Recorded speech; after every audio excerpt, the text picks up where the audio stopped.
Hi hello friends, welcome back to my channel. ಎಲ್ಲರೂ ಹೇಗಿದ್ದೀರಾ? ಚೆನ್ನಾಗಿದ್ದೀರಾ? ನೀವು ನೋಡ್ತಾ ಇದ್ದೀರಾ ಗಾಯತ್ರಿ ಅಮ್ಮ ಕನ್ನಡ ಲಾಗ್ಸ್ ಚಾನಲ್. ಫ್ರೆಂಡ್ಸ್, ಇವತ್ತು ನಾನು ಸಂಡೇ ಈವ್ನಿಂಗ್ ಆಗಿ ಲಾಗ್ನ ಮಾಡ್ತಾಯಿದ್ದೀನಿ. ನೋಡಿ, ನನ್ನ ಮಗಳು ಇವಾಗ ಮಲ್ಕೊಂಡಿರೋಳು, ಎದ್ದು ಬಂದ್ಲು. ಹಾಗೆ ಇವತ್ತೆಲ್ಲ ಫುಲ್ಲು ಹೋಟ್ಲು ಫುಡ್ಡೇ ಆಗೋಯಿತು. ಬೆಳಗ್ಗೆ ನಾವು ಇಡ್ಲಿ ಪೂರಿ ತರಿಸಿದ್ವಾ, ಅದಾದಮೇಲೆ ಮಧ್ಯಾಹ್ನ ಬಂದುಬಿಟ್ಟು ಪನ್ನೀರ್ ಫ್ರೈಡ್ ರೈಸು ಮತ್ತು ಇದು ಪಾಸ್ತಾನ ತೊಗೊಂಬಂದ್ವಿ. ಇವತ್ತೆಲ್ಲ ಅದೇ ಫುಡ್ ಆಗೋಯಿತು ನಿಜವಾಗ್ಲೂ. ಬಟ್ ಚೆನ್ನಾಗಿತ್ತು. ಸೊ ಇನ್ನು ನೈಟ್ ಏನು ಮಾಡೋದು ಅಂತ ಯೋಚನೆ ಮಾಡಬೇಕು. ನನ್ನ ಮಗಳದ್ದು ಯೂನಿಫಾರ್ಮ್ನ ಒಗೆಯಕ್ಕೆ ಹಾಕಿದ್ದೀನಿ. ನೋಡಿದ್ರೆ ಕರೆಂಟ್ ಹೋಗಿದೆ. ಇವತ್ತು ಬೆಳಗ್ಗಿಂದ ಕರೆಂಟ್ ಹೋಗೋದು ಬರೋದು ಮಾಡ್ತಾಯಿದೆ. ಲೇಟ್ ಆಗೋಯಿತು. ಬೇಗ ಇನ್ನೊಂದು 15 ನಿಮಿಷ ಆಯಿತು. ಬೇಗ ಕರೆಂಟ್ ಬಂದು ಪಾಪದು ಬಟ್ಟೆಗಳೆಲ್ಲ ವಾಶ್ ಆಗೋಯಿತು ಅಂತಂದರೆ ನಾಳೆಗೆ ಯೂನಿಫಾರ್ಮ್ ಆಗುತ್ತೆ ಅವಳನ್ನ ಕಳ್ಸೋಕ್ಕೆ. ಇಲ್ಲಾಂದರೆ ಮತ್ತೆ ನಾಳೆ ಕಲರ್ ಡ್ರೆಸ್ಸಲ್ಲೇ ಕಳಿಸ್ಬೇಕಾಗುತ್ತೆ. ಇದೇನೋ ಗಾಳಿಗೆ ಜಾಸ್ತಿ ಕರೆಂಟ್ ವೇರಿಯೇಷನ್ ಆಗ್ತಾಯಿದೆ. ಕರೆಂಟ್ ಹೋಗೋದು ಬರೋದು ಮಾಡ್ತಾಯಿದೆ.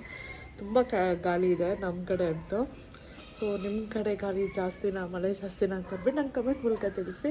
ಹಾಗೆ ಲಾಗ್ನ ಕಂಟಿನ್ಯೂ ಮಾಡ್ತೀನಿ, ನೋಡ್ತಾ ಇರಿ. ಅಮ್ಮೋ ಬಾಯ್ಲಿ ಎದ್ದಿದ ತಕ್ಷಣ ಅಲ್ಲೋಡು ನೋಡು, ಹೆಂಗಿದೆಯಾ ನೋಡು. ಹಿಂಗೆ ಹೋಗ್ತೀಯ ಪಕ್ಕದ ಮನೆಗೆ? ಭಯಪಡ್ತಾರಷ್ಟೇ. ಬಾ, ಮುಖ ತೊಳ್ಕೊಂಡು ತಲೆ ಬಾಚಿಸ್ಕೊಂಡು ರೆಡಿಯಾಗಿ ಆಮೇಲೆ ಹೊರಗಡೆ ಹೋಗಬೇಕು. ಬಾ ಇಲ್ಲಿ. ಸೊ ನನ್ನ ಮಗಳಂತೂ ತಲೆಗೆ ಎಣ್ಣೆನೇ ಹಚ್ಚಿಸ್ಕೊಳ್ಳಲ್ಲ. ಅವಳಿಗೆ ಬಾಚಿಸ್ಕೊಳ್ಳೋದೇ ಇಷ್ಟ ಆಗಲ್ಲ ಬಿಡಿ. ಯಾಕೆ ಈ ಥರ ಅವಳು ಬಾಚಿಸ್ಕೊಳ್ಳಲ್ಲ ಅಂತಂದರೆ, ಅವಳು ಸ್ವಲ್ಪ ಸಿಕ್ಕಾಗೋದು ಜಾಸ್ತಿ. ಅವಳದು ಹೇರ್ಸು ಸ್ವಲ್ಪ ಕಾಲಿಗೆ ಜಾಸ್ತಿ ಬಿಟ್ಕೊಂಡ್ಬಿಡ್ತಾಳೆ. ಅವಳಿಗೆ ಏನೇ ರಬ್ಬರ್ ಬ್ಯಾಂಡ್ ಹಾಕಿದ್ರು ಅದನ್ನು ಕಿತ್ತಾಕೊಂಡ್ಬಿಡ್ತಾಳೆ. ಸೊ ಇದರಿಂದ ಅವಳಿಗೆ ಸಿಕ್ ಜಾಸ್ತಿ.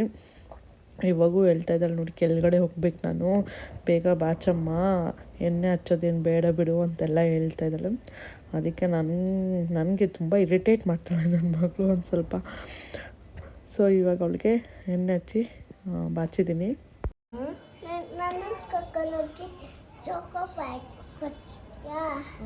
ಚೌಕಪ್ಪಾಯಿ ಎಲ್ಲ ದಿನ ಕೊಡ್ಸ್ಬೋದು. ಆಮೇಲೆ ಹೋಗೋಣ ಇರು. ಈಗ ಕೃತಿಕ್ಷನ ಅಂಗಡಿ ಕರ್ಕೊಂಡೋಗಿ ಬಂದೆ. ಫುಲ್ಲು ಗಾಳಿ ಇತ್ತು ಮತ್ತು ಒಂಥರ ಚಳಿ ಆಗ್ತಾಯಿತ್ತು. ಅವಳಿಗೆ ಚೌಕಬಾಯಿ ಬೇಕು ಅಂದಿದ್ದಕ್ಕೆ ಅವಳನ್ನ ಕರ್ಕೊಂಡೋಗಿ ಹಾಗೆ ಹಾಲು ಮೊಸರೆಲ್ಲ ತಂದುಬಿಟ್ಟೆ. ಈಗ ಪಾಪ್ಕಾರ್ನ್ ಮಾಡಿದ್ದೀನಿ ಅವಳಿಗೆ ಅಂತ. ಬಟ್ ಪಾಪ್ಕಾರ್ನ್ ತಿನ್ನಲ್ಲ ಅಂತ ಅಷ್ಟೇ. ಮಕ್ಕಳು ಕೇಳ್ತಾರೆ ಅಷ್ಟೇ. ಅವ್ರು ಕೇಳಿದ ತಕ್ಷಣ ಮಾಡಿಕೊಟ್ಬಿಡ್ಬೇಕು, ಇಲ್ಲಾಂದರೆ ತಿನ್ನಕ್ಕೆ ಹೋಗಲ್ಲ. ಆಮೇಲೆ ನಾನು ಇದು ಕೇಳಿದ್ಲು, ಇದೆಲ್ಲ ಇತ್ತು ಅಂದರೆ ಎಲ್ಲಿ ತಿಂತಾಳೆ? ಏನದು? ಎಲ್ಲ ತಿಂದು ನಿಂಗೆ ಬೇಡ ಅಂದ್ರೆ ನಾನು ಕೊಡೋದಾ? ಪಾಪ್ಕಾರ್ನ್ ತಿನ್ನು ಬಾಯಲ್ಲಿ. ಅದೆಲ್ಲ ಇಲ್ಲ, ಫಸ್ಟು ಪಾಪ್ಕಾರ್ನ್ ತಿನ್ನಬೇಕು. ನಾನು ತಿನ್ನೋಕ್ಕಾಗದ್ರೆ ಮಾಡ್ಕೊಂಡಿದ್ದು. ಪಾಪ್ಕಾರ್ನ್ ತಿಂದರೆ ಗುಡ್ ಗರ್ಲು, ಈ ಟೊಮೊಟೊ ಚಿಪ್ಸ್ ತಿಂದರೆ ಬ್ಯಾಡ್ ಗರ್ಲು. ನೀನು ಯಾವ್ದು ತಿಂತೀಯ? ಎರಡು ತಿಂತೀಯಾ? ಗುಡ್ ಗರ್ಲ್ ಅಂದರೆ ಬರೀ ಪಾಪ್ಕಾರ್ನ್ ತಿನ್ನಬೇಕು, ಬ್ಯಾಡ್ ಗರ್ಲ್ ಅಂದರೆ ಇದು ತಿನ್ನಬೇಕು. ನೀನು ಗುಡ್ ಗರ್ಲ ಬ್ಯಾಡ್ ಗರ್ಲ? ಹೇಳು ನೀನು ಗುಡ್ ಗರ್ಲ್ ತಾನೆ, ಮತ್ತೆ ಪಾಪ್ಕಾರ್ನ್ ತಿನ್ನು, ಇದು ಬೇಡ.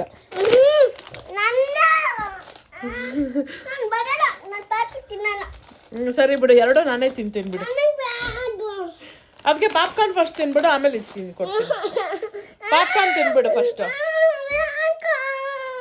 ಇಷ್ಟೊಂದು ಹಠ ಮಾಡ್ತು ಅಂದರೆ ನಾನು ಎಲ್ಲಿ ಕರ್ಕೊಂಡೋಗ್ಬಿಡ್ತೀನಿ ಗೊತ್ತಾ? ಹಾಸ್ಟೆಲ್ ಕರ್ಕೊಂಡೋಗ್ಬಿಡ್ತೀನಿ. ಅಲ್ಲಿ ಹಠ ಮಾಡೋ ಮಕ್ಕಳನ್ನ ಕಂಟ್ರೋಲ್ ಮಾಡ್ತಾರೆ. ನೋಡಿದ್ರ ಫ್ರೆಂಡ್ಸ್ ಹೆಂಗಿದ್ದಾರೆ ಮಕ್ಕಳು? ಆ ತಾಯಿ ಮಾತೇ ಕೇಳಲ್ಲ. ಈಗಿನ ಕಾಲ ಮಕ್ಳು ಹೆಂಗಿದ್ದಾರೆ ನೋಡಿ. ಅವ್ರಿಗೇನಾದ್ರು ಬುದ್ಧಿ ಮಾತು ಏನಾದರೂ ಹೇಳ್ಕೊಡಕ್ಕಾಗತ್ತಾ? ಕಳ್ಸೋಕ್ಕಾಗತ್ತಾ? ಎಷ್ಟು ಹಠ ನೋಡಿ ನನ್ನ ಮಗಳಿಗೆ. ನೀನು ಬ್ಯಾಡ್ ಗರ್ಲ್ ಅಂತ ಪ್ರೂವ್ ಮಾಡಿಬಿಟ್ಟೆ. ನನ್ನ ಮಗಳು ಬ್ಯಾಡ್ ಗರ್ಲ್ ಪ್ರೂವ್ ಆಗೋಯ್ತು. ಏನು ಬ್ಯಾಡ್ ಗರ್ಲ್ಗೆಲ್ಲ ಪಪ್ಪಿ ಕೊಡಲ್ಲ.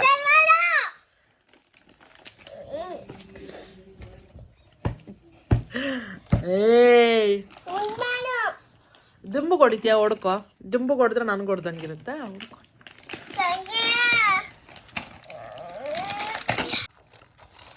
ಕೊನೆಗೆ ನಾನು ಮಾಡಿದ ಪಾಪ್ಕಾರ್ನ್ ನಾನೇ ತಿನ್ನೋಂಗಾಯ್ತು. ನೋಡಿ, ಬ್ಯಾಡ್ ಗರ್ಲ್.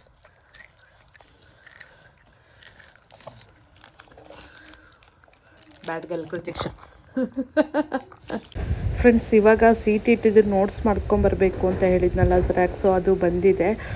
ಸೊ ಇದಕ್ಕೆಲ್ಲ ನನಗೆ ಇಷ್ಟು ದುಡ್ಡಾಯಿತು ಅಂತಂದರೆ ನಿಜವಾಗ್ಲೂ ಸೈಕಾಲಜಿ, ಮ್ಯಾಥ್ಸು, ಸೈನ್ಸು, ಇಂಗ್ಲೀಷು, ಇಷ್ಟು ಕಂಟೆಂಟು ಮತ್ತು ಇದು ಪೆಥಾಲಜಿ, ಇಷ್ಟಕ್ಕೂ ಕೂಡ ನಾನು ನೋಟ್ಸ್ ಮಾಡಿಸ್ಕೊಂಬಂದೆ ಝೆರಾಕ್ಸು.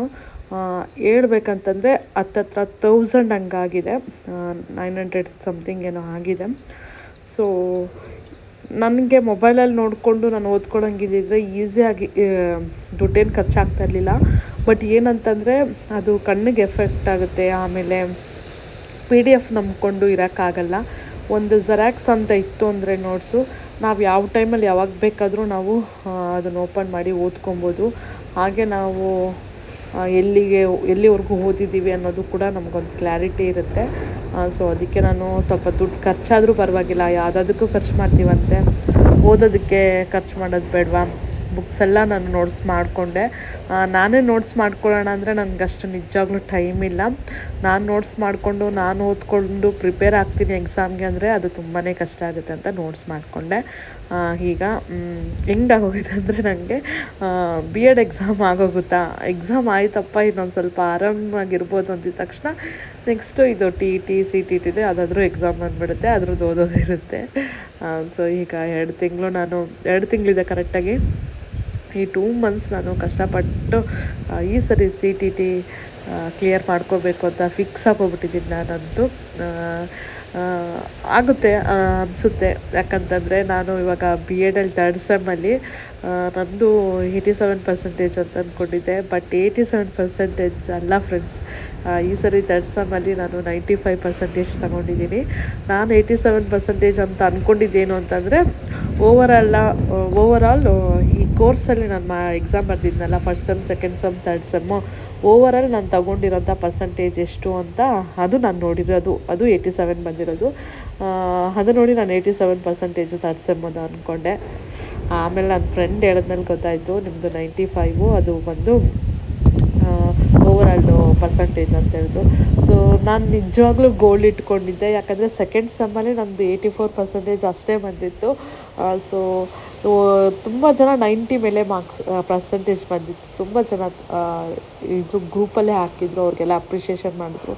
ನಾನು ಅವಾಗ ಅಂದ್ಕೊಂಡೆ, ನಾನು 3rd ಸೆಮ್ಮಲ್ಲಿ ನಾನು ತೊಗೊಬೇಕು, 90 ಅಬೌವ್ ತೊಗೊಬೇಕು, ನನಗೂ 90% ಬರಲೇಬೇಕು, ನಾನು ತೊಗೊಳ್ಲೇಬೇಕು ಅಂತ ಅಂದ್ಬಿಟ್ಟು ಫುಲ್ಲು ಜಾಸ್ತಿನೇ ನಾನು ಸ್ಟಡೀಸ್ ಮೇಲೆ ಗಮನ ಕೊಟ್ಟು ಓದ್ಕೊಂಡೆ. ಆಮೇಲೆ ನನಗೆ ಇನ್ನೊಂದು ಸ್ವಲ್ಪ ಹೆಲ್ಪ್ ಆಯಿತು ಏನು ಅಂತಂದರೆ, ನನ್ನ ಫ್ರೆಂಡ್ಸಿಂದ B.Ed ಮಾಡ್ತಾರಲ್ಲ, ಸೊ ಅವರಿಂದನೂ ಕೂಡ ನೋಟ್ಸ್ ಎಲ್ಲ ಸಿಕ್ತು. ಆಮೇಲೆ ಆ ನೋಟ್ಸ್ ಕೂಡ ನಾನು ಚೆನ್ನಾಗಿ ಪ್ರಿಪೇರ್ ಆದೆ. ಸೊ ಅದರಿಂದ ನನಗೂ ಈ ಸೆಮ್ಮಲ್ಲಿ 95% ಬಂತು. ಸೊ ನೋಡಿ, ನಾವು ಏನೇ ಅಂದ್ಕೊಂಡ್ರು ಅದನ್ನು ನಾವು ಸಾಧಿಸ್ತೀವಿ. ಬಟ್ ನಾವು ಆಗಲ್ಲ ಅಂತ ಅಂದ್ಬಿಟ್ಟು ನೆಗೆಟಿವಾಗಿ ಅಂದ್ಕೊಬಾರ್ದು ಅಷ್ಟೇ. ಅದಕ್ಕೆ ಕಷ್ಟಪಟ್ಟು ಓದ್ಕೊಂಡು ಹೋಗ್ತಾ ಇರಬೇಕು. ನಾನು ಅಂದ್ಕೊಂಡಿದ್ದೆ 90% ಮೇಲೆ ಬರಬೇಕು ಅಂತ. ಬಟ್ ಅದಕ್ಕೆ ಬರಲೇಬೇಕು ಅಂತ ಅಂದ್ಬಿಟ್ಟು ಅದು ಎಷ್ಟು ಬರುತ್ತೋ ಏನು ಅಂತನೋ ಯೋಚನೆಯಲ್ಲಿ ಇರಲಿಲ್ಲ. ನಾನು ಜಸ್ಟ್ ನನ್ನ ಕಷ್ಟ ನಾನು ಪಟ್ಕೊಂಡು ಓದ್ಕೊಂಡೆ. ನೋಡಿದ್ರೆ ರಿಸಲ್ಟು ಹೀಗೆ ಬಂತು, ಎಲ್ಲ ದೇವ್ರ ದಯೆ. ಆಮೇಲೆ ಮನೇಲೂ ಹೇಳ್ತಾಯಿದ್ರು, 2 ಮಕ್ಕಳು ನೋಡಿಕೊಂಡು ಮನೆ ಕೆಲಸ ಮಾಡ್ಕೊಂಡು ಅಡುಗೆ ಮಾಡ್ಕೊಂಡು 95% ತಗೊಂಡಿದ್ದೀಯ ಅಂತಂದರೆ ಗ್ರೇಟ್ ಅಂತೆಲ್ಲ ಹೇಳಿದ್ರು ಕೆಲವರು. ಬಟ್ ನನಗಿದೇನು ಗ್ರೇಟ್ ಅಂತ ಅನ್ನಿಸ್ಲಿಲ್ಲ. ಯಾಕಂತಂದರೆ ಇದರಲ್ಲಿಗಿಂತ ನಾನೀಗ CTET ಎಕ್ಸಾಮಲ್ಲಿ 90 ಮಾರ್ಕ್ಸ್ ಮೇಲೆ ತೆಗೆದೆ ಅಂದ್ಕೊಳ್ಳಿ. ಅಂದರೆ ನಮ್ಮ ಇದಕ್ಕೆ 90s ಎಲ್ಲ ಸಾಕಾಗಲ್ಲ, 100 ಮೇಲೆ ಮಾರ್ಕ್ಸ್ ತಗೊಂಡೆ ಅಂದ್ಕೊಳ್ಳಿ. ಅದು ಒಂಥರ ಅಚೀವ್ಮೆಂಟ್ ಅಂತ ಫೀಲ್ ಆಗುತ್ತೆ ನನಗೆ. ಯಾಕಂದರೆ ಅದೇ ಮೇಯ್ನ್ ಇರೋದು, ಅದೇ ತುಂಬ ಕಷ್ಟ ಇರೋದು.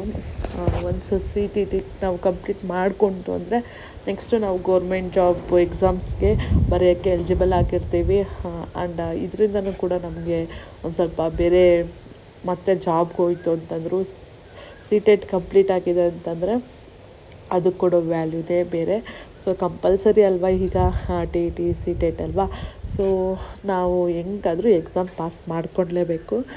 ನಿಮ್ಮಲ್ಲಿ ಯಾರಾದರೂ ನೀವೇನಾದರೂ CTET ಇಲ್ಲ GPS ಸ್ಟಾರು HS ಸ್ಟಾರು ಏನಾದರೂ ಎಕ್ಸಾಮ್ ಬರೀತಾಯಿದ್ರೆ ನನಗೆ ಕಮೆಂಟ್ ಮೂಲಕ ತಿಳಿಸಿ, ನನಗೂ ಗೊತ್ತಾಗುತ್ತೆ ಓಕೆ ನೀವು ಎಕ್ಸಾಮ್ ಬರೆಯೋರು ಯಾರಾದರೂ ಇದ್ದೀರಾ ಅಂತ ಅಂದ್ಬಿಟ್ಟು. ಸೊ ತುಂಬ ಇರುತ್ತೆ ಪ್ರಿಪೇರ್ ಆಗೋದು. ಇದಷ್ಟು ಸುಲಭ ಅಲ್ಲ. ಬಿ ಎಡ್ ಆದರೂ ನಾವು ಅರ್ಥ ಮಾಡ್ಕೊಂಡಿರ್ತೀವಿ, ಅದನ್ನು ನಾವು ಓನಾಗಿ ಬರೆದ್ರು ಆಗಿಬಿಡುತ್ತೆ. ನಾವು ಒಂದು ಕಂಟೆಂಟ್ ಗೊತ್ತಿದ್ದರೆ ಆಗಿಬಿಡುತ್ತೆ. ಇದಕ್ಕೆ ನಮಗೆ ಕಂಟೆಂಟು ಗೊತ್ತಿರಬೇಕು, ಟೈಮ್ ಮ್ಯಾನೇಜ್ಮೆಂಟ್ ಮಾಡಬೇಕು, ಪ್ರಿಪ್ರೇಷನ್ ಜಾಸ್ತಿ ಇರಬೇಕು. Last year previous year question papers ಎಲ್ಲ ಜಾಸ್ತಿ ವರ್ಕ್ ಮಾಡಬೇಕು, ಜಾಸ್ತಿ ಇರುತ್ತೆ. ಇದಕ್ಕೆ ಟೈಮ್ ಕೊಡೋದು ತುಂಬಾ ಇಂಪಾರ್ಟೆಂಟು. ಇದು ಒಂದು ಸಬ್ಜೆಕ್ಟ್ಗಲ್ಲ, maths, science, psychology, Kannada, English ಅಂತ ಇಷ್ಟು ಸಬ್ಜೆಕ್ಟಿಗೆ ನಾವು ಕೊಡಬೇಕಲ್ವಾ ಟೈಮು. ಸೊ ತುಂಬಾ ಟೈಮ್ ಬೇಕಾಗುತ್ತೆ ಇದಕ್ಕೆ. ನಂಗೆ ಹೋಗ್ತಾಯಿದೆ ಅಂದರೆ ನಾನು ಒಂದು ಸಬ್ಜೆಕ್ಟ್ನ ಕವರ್ ಮಾಡ್ಕೊಳ್ಳೋಷ್ಟರಲ್ಲೇ ಒಂದು ದಿನ ಆಗೋಗ್ಬಿಡ್ತಾಯಿದೆ ನನಗೆ. ಅಂದರೆ ಮನೆ ಕೆಲಸ, ಅಡುಗೆ ಕೆಲಸ, ಮಕ್ಕಳು, ಅದು ಇದು ಎಲ್ಲ ಇದರಲ್ಲೇ ಆಗೋಗ್ಬಿಡ್ತಾಯಿದೆ. ಬಟ್ ಏನು ನಾನು ಅಂದ್ಕೊಂಡಿದ್ದೀನಿ ಇನ್ಮೇಲೆ ಬೇಗ ಇದ್ದಾದರೂ ಓದ್ಕೊಬೇಕು ಅಂತ. ಯಾಕಂದರೆ ಮಕ್ಕಳು ಮನೆಗಿದ್ದಾಗ ಮಾತ್ರನೇ ಸಾಧ್ಯ ಓದ್ಕೊಳ್ಳೋಕ್ಕೆ, ಬರ್ಕೊಳ್ಳೋಕ್ಕೆ. ಅವರಿದ್ದಾಗಂತೂ ಖಂಡಿತ ಆಗೋಲ್ಲ. ಯಾಕಂದರೆ ನನ್ನ ಮಗಳು ದಿನಕ್ಕೆ 3-4 ಸರಿ ನಂಗೆ ಅದು ತಿನ್ನೋಕ್ಕೊಡು, ನನಗೆ ಅದು ಮಾಡಿಕೊಡು, ಇದು ಮಾಡಿಕೊಡು, ಅವಳು ನೋಡ್ಕೊಳ್ಳೋದು, ಮಗು ನೋಡ್ಕೊಳ್ಳೋದೇ ಆಗಿಬಿಡುತ್ತೆ. ತುಂಬ ಸ್ಟ್ರಗಲ್ ಮಾಡಬೇಕು. ಸ್ಟ್ರಗಲ್ ಅಂತೂ ಮಾಡೋದು ಕಮ್ಮಿ ಇಲ್ಲ, ಜಾಸ್ತಿನೇ ಇದೆ. ಯಾಕಂದರೆ ಇದು ನಂದು ಏನೋ ದೊಡ್ಡ ಸಾಧನೆ ಮಾಡ್ತಾಯಿದ್ದೀನಿ ಅಂತಲೂ ಅನ್ನಲ್ಲ. ಇದನ್ನೆಲ್ಲ ತುಂಬ ಫೇಸ್ ಮಾಡಿ ಅಚೀವ್ ಮಾಡಿರೋರು ಇರ್ತಾರೆ. ಅವ್ರನ್ನೆಲ್ಲ ಇನ್ಸ್ಪಿರೇಷನಾಗಿ ತೊಗೊಬೇಕು ಅಷ್ಟೇ. ಇದೊಂಥರ ನಾನು ಖುಷಿಯಿಂದನೇ ಮಾಡ್ಕೊಂಡು ಹೋಗ್ತೀನಿ. ಏನಂದರೆ ನನಗೆ ನನ್ನ ಲೈಫಲ್ಲೂ ನಾನು ಏನಾದರೂ ಮಾಡಬೇಕು, ನನ್ನ ಮಕ್ಕಳಿಗೆ ನನ್ನ ಕಡೆಯಿಂದನೂ ಏನಾದರೂ ನಾನು ಮಾಡಿಕೊಡ್ಬೇಕು ಅಂತ ನಾನು ಅಂದ್ಕೊಂಡಿದ್ದೀನಿ. ಯಾಕಂತಂದರೆ ಡಿಪೆಂಡೆಡ್ ಇವಾಗಿನ ಕಾಲದಲ್ಲಿ ಒಬ್ಬರು ಜಾಬ್ಗೆ ಹೋಗ್ತಾರೆ, ಅವ್ರ ದುಡಿಮೆಯಿಂದ ನಾವು ಡಿಪೆಂಡಾಗಿ ಮನೆ ನಡೆಸ್ಕೊಂಡು ಮಕ್ಕಳನ್ನೆಲ್ಲ ಇದು ಮಾಡ್ತೀವಿ ಅಂದರೆ ಆಗೋದೇ ಇಲ್ಲ. ಸೊ ನಾನು ಮದುವೆ ಆಗಿ ನನಗೊಂದು ಮಗು ಆದಮೇಲೆ ನಾನು ಡಿಸೈಡ್ ಮಾಡಿದ್ದು, ಓಕೆ ನಾನು ಬಿ ಎಡ್ ಮಾಡಬೇಕು, ಗೌರ್ಮೆಂಟ್ ಜಾಬ್ನ ಟ್ರೈ ಮಾಡಬೇಕು, ಯಾವ್ದು ಸಿಗುತ್ತೋ ಆ ಜಾಬ್ ನಾನು ಮಾಡ್ಕೊಂಡು ಹೋಗಲೇಬೇಕು. ನನ್ನ ಮಕ್ಕಳಿಗೋಸ್ಕರ ನಾನು ಏನಾದರೂ ಮಾಡಲೇಬೇಕಂತ ನಾನು ಆವಾಗೇ ಫಿಕ್ಸ್ ಆಗೋದೆ. ಇನ್ನೊಂದು ಸೆಮಿಸ್ಟರ್ ಇದೆ, ನಂದು ಕಂಪ್ಲೀಟ್ ಆಗುತ್ತೆ. ಅದಾದಮೇಲೆ ನೆಕ್ಸ್ಟು ನಾನು ಜಾಬ್ಗೆ ಹೋಗಬೇಕು ಅಂತ ಅಂದ್ಕೊಂಡಿದ್ದೀನಿ. ಅಷ್ಟೊತ್ತಲ್ಲಿ ನನ್ನ ಮಗನೂ ಕೂಡ ಅವನಿಗೂ 1 ವರ್ಷ ಮೇಲೆ ಆಗುತ್ತೆ. ಸೊ ಹೇಗಾದರೂ ಪ್ಲ್ಯಾನ್ ಮಾಡಬೇಕು, ಅಂದ್ಕೊಂಡಿರೋದು ಅಚೀವ್ ಮಾಡಲೇಬೇಕು. ಸೊ ಸುಮ್ಮನೆ ಮಾತ್ರ ಕೂತ್ಕೊಳ್ಳೋಕೆ ಮಾತ್ರ ನಾನು ಹೋಗಲ್ಲ. ನನ್ನ ಲೈಫು ನನ್ನ ಮಕ್ಳಿಗೆ ಅಟ್ಲೀಸ್ಟ್ ನನ್ನ ಮಕ್ಳಿಗಾದರೂ ಒಂದು ಒಳ್ಳೆಯ ಫ್ಯೂಚರ್ ಸಿಗೋ ಥರ ನಾನು ಮಾಡಬೇಕು. ತಂದೆ ಮಾಡ್ತಾರೆ, ತಂದೆ ಎಷ್ಟೇ ಮಾಡಿದ್ರು ತಾಯಿ ಕಡೆಯಿಂದನೂ ಮಾಡಬೇಕು. ಸೊ ಅದಕ್ಕೆ ನಾವು ಮಾಡೋಣ ಅಂತ ಅಂದ್ಕೊಂಡಿದ್ದೀವಿ. ನಂಗೆ ಹೇಳ್ಬೇಕಂದ್ರೆ ನಮ್ಮ ಅಮ್ಮನೇ ಇನ್ಸ್ಪಿರೇಷನ್ ಅಂತ. ಯಾಕಂತಂದರೆ ಅವ್ರು ಇವತ್ತಿಗೆ ಅವ್ರ ಪೆನ್ಷನ್ ಬರ್ತಾಯಿದೆ. ತುಂಬ ಒಬ್ಬರೇ ಪೆನ್ಷನ್ ಎಷ್ಟು ಅಮ್ಮಗೆ ಅಂತ ಕೇಳಿದ್ರು, ಅವ್ರಿಗೆ 50 ಆಗಿ ಬರ್ತಾಯಿದೆ, 50,000. ಸೊ ನೋಡಿ, ಅವರು ಆರಾಮಾಗಿದ್ದಾರೆ ಇವಾಗ. ಅವಾಗ ಕಷ್ಟಪಟ್ಟರು, ಓದಿದ್ರು, ಜಾಬ್ ಕಷ್ಟಪಟ್ಟು ಮಾಡಿದ್ರು. ಇವಾಗ ಅವರು ಆರಾಮಾಗಿ ಅವರು ಬದುಕ್ತಾ ಇದ್ದಾರೆ. ಮಕ್ಕಳು ಮೊಮ್ಮಕ್ಕಳು ಅಂತಲೂ ಅವ್ರ ಜೊತೆಗೆ ಬದುಕ್ತಾ ಇದ್ದಾರೆ. ಸೊ ಇದು ಅಲ್ವಾ ಬೇಕಾಗಿರೋದು. ನಾವು ಏನು ಕಷ್ಟಪಟ್ಟು ಓದಿ ನಾವು ದುಡಿತೀವೋ ಅದೇ ನಮಗೆ ನಾಳೆ ದಿವಸ ನಮಗೆ, ನಮ್ಮ ಮಕ್ಕಳಿಗೆ, ಮೊಮ್ಮಕ್ಕಳಿಗಾಗುತ್ತೆ. ಸೊ ಇಷ್ಟೇ ಫ್ರೆಂಡ್ಸ್ ಇವತ್ತಿನ ಲಾಗ್. ಇನ್ನೊಂದು ಸ್ವಲ್ಪ ವ್ಯೂಸ್ ನನಗೆ ಜಾಸ್ತಿ ಬರ್ತಾ ಇದ್ದಂಗೆ ನಾನು ಒಂದು ಸ್ವಲ್ಪ ಟೈಮ್ ತೊಗೊಂಡು ಆಮೇಲೆ ಫುಲ್ ಡೇ ಲಾಗ್ ಹಾಕ್ತೀನಿ. ಸೊ ಈ ಲಾಗ್ ಇಷ್ಟ ಆಗಿದ್ದರೆ ಲೈಕ್ ಮಾಡಿ, ಕಮೆಂಟ್ ಮಾಡಿ, ಶೇರ್ ಮಾಡಿ. ಹಾಗೆ ನನ್ನ ಚಾನಲ್ಗೆ ಸಬ್ಸ್ಕ್ರೈಬ್ ಆಗಿ ನನಗೆ ಸಪೋರ್ಟ್ ಮಾಡಿ. ನಿಮ್ಮ ಸಪೋರ್ಟ್ ತುಂಬಾ ಮುಖ್ಯ. ಹೀಗೆ ನನ್ನ ಲಾಗ್ ನೋಡ್ತಾ ಇರಿ. ಮತ್ತೆ ಮುಂದಿನ ಲಾಗಲ್ಲಿ ಭೇಟಿ ಆಗ್ತೀನಿ. Thanks for watching. Bye everyone.